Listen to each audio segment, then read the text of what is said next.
Та бүхэн дорж зод буюу очроор огтлогч нэрт их хөлгөн судрыг шүтсэний тус эрдмийн тайлбар сонсноо.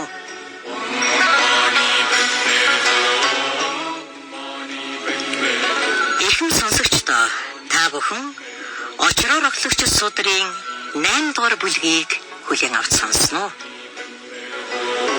Бас нэгэн газар мах дарс сонгон сарнис тэргүүтнийг үл идэх тийм нэгэн эмгэн байна.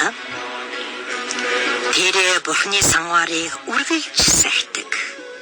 Очроор огтлогчийг тасралдгүй уншдаг байж.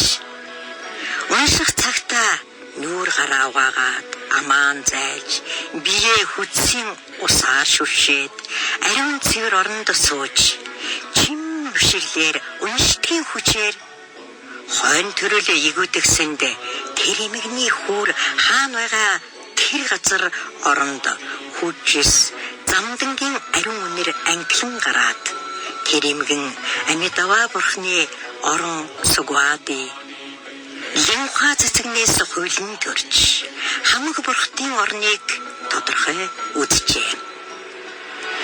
Очроор огтлогчийн аж тусаар эмгэний хүүрээс тэнгэр нарны сайхан үнэр ангилж сугваадын төрсөн 8 дугаар зүйл энэ болно.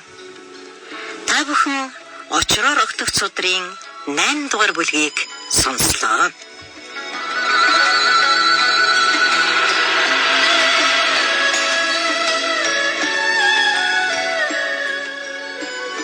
Гэлгүүн чанад хязгаар хүрсэн очроор огтлогчийн тус эрдмийн тайлбар үүнийг уншуулбаас бичвээс бичүүлбээс 8 түмэн 4,000 номын цогцын тус эрдмийг магтан унссан бүтээсний буйныг олж энэ насанд нас буян эргэтэн хиймэр дэлгэрч альва үйлээс бүтээд эцэс хойдод бод хөдгийг олох нь дамжиггүй гэж номлжээ.